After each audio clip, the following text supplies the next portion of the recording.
Bismillahirrahmanirrahim. Assalamualaikum warahmatullahi wabarakatuh. Selamat datang di channel Guru Iril.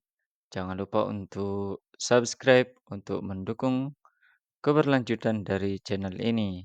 Dapatkan informasi menarik seputar pendidikan dan keluarga di channel Guru Iril Kapten Badai.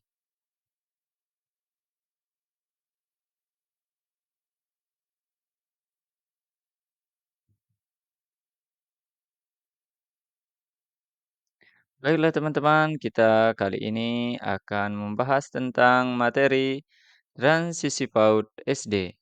Kemampuan yang perlu dikembangkan di masa transisi. Pengetahuan tentang tahapan-tahapan perkembangan pada anak sesuai usia dapat membantu guru menetapkan tujuan pembelajaran yang dapat dicapai dan sesuai untuk anak-anak. Ini juga membantu guru merencanakan aktivitas dan pengalaman yang cukup menantang anak-anak untuk maju tanpa membuat mereka frustasi dengan tantangan yang terlalu jauh dari kemampuan mereka. Kemampuan yang perlu dimiliki oleh anak di antaranya adalah yang pertama, satu, kemampuan sosial dan emosional. Dua, kemampuan fisik dan motorik. Tiga, kemampuan literasi dan numerasi. Kemampuan sosial emosional anak di masa transisi PAUD SD. Kematangan emosi adalah kondisi atau reaksi perasaan yang stabil saat menghadapi masalah, sehingga dapat mengambil keputusan atau tindakan yang didasari dengan suatu pertimbangan dan tidak mudah berubah-ubah. Ini maksud dari sosial emosional.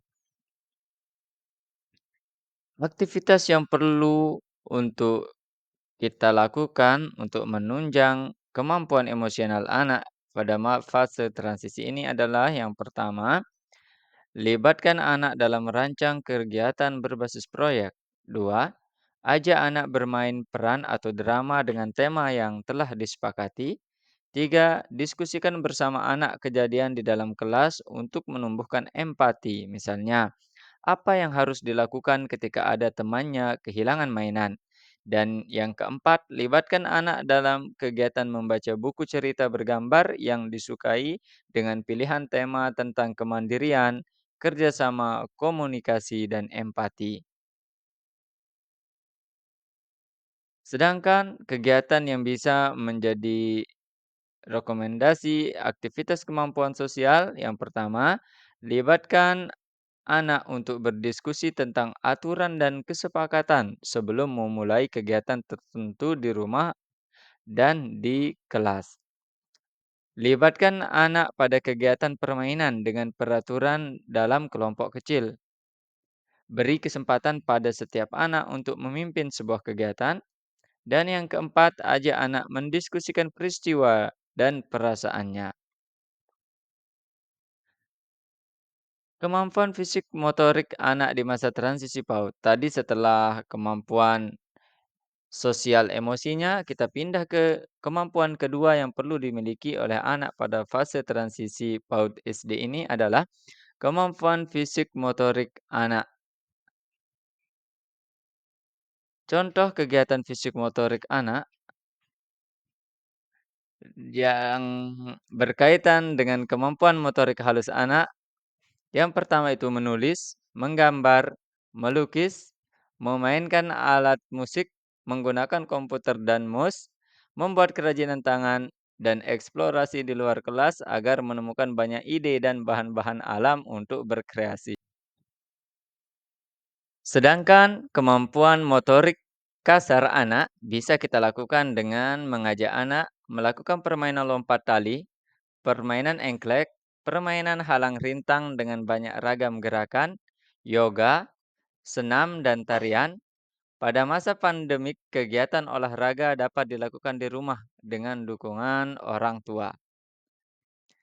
Dan kemampuan terakhir yang perlu kita kembangkan pada anak pada masa transisi PAUD SD ini atau pada anak usia dini, yaitu kemampuan literasi dan numerasi. Kemampuan literasi adalah kemampuan mengakses, memahami, dan menggunakan informasi secara cerdas melalui berbagai aktivitas untuk mengembangkan keterampilan bahasa. Sedangkan kemampuan numerasi adalah kemampuan anak dalam menggunakan berbagai macam angka dan simbol yang terkait dengan matematika dasar yang digunakan untuk memecahkan masalah dalam kehidupan sehari-hari. Selanjutnya terkait dengan kemampuan literasi atau keterampilan berbahasa anak yang perlu dikuasai pada fase transisi. Yang pertama adalah menyimak, yakni kemampuan untuk mendengarkan dengan penuh perhatian sehingga mampu memahami isi atau pesan yang disampaikan. Yang kedua yakni berbicara, kemampuan mengucapkan kata-kata untuk mengekspresikan, menyatakan serta menyampaikan pikiran, gagasan dan perasaan. Yang ketiga yakni membaca, kemampuan menerjemahkan rangkaian simbol, huruf, angka, gambar yang ada dalam tulisan menjadi bunyi yang diucapkan. Dan kemampuan yang terakhir yakni menulis, kemampuan mengungkapkan bahasa dalam bentuk tulisan, simbol, huruf, angka, gambar yang memiliki makna. Terkait dengan numerasi yang berkaitan dengan konsep matematika dasar yang perlu dikuasai anak. Yang pertama, konsep angka atau lambang bilangan. Konsep kedua yakni geometri, ketiga tentang pengukuran, dan yang keempat tentang pola. Yang kelima, data analisis. Oke, terima kasih telah menyimak penyampaian pada masa penyampaian kompetensi anak yang perlu dikembangkan pada masa transisi PAUD SD atau anak usia dini ya. Wassalamualaikum warahmatullahi wabarakatuh. Waalaikumsalam warahmatullahi wabarakatuh.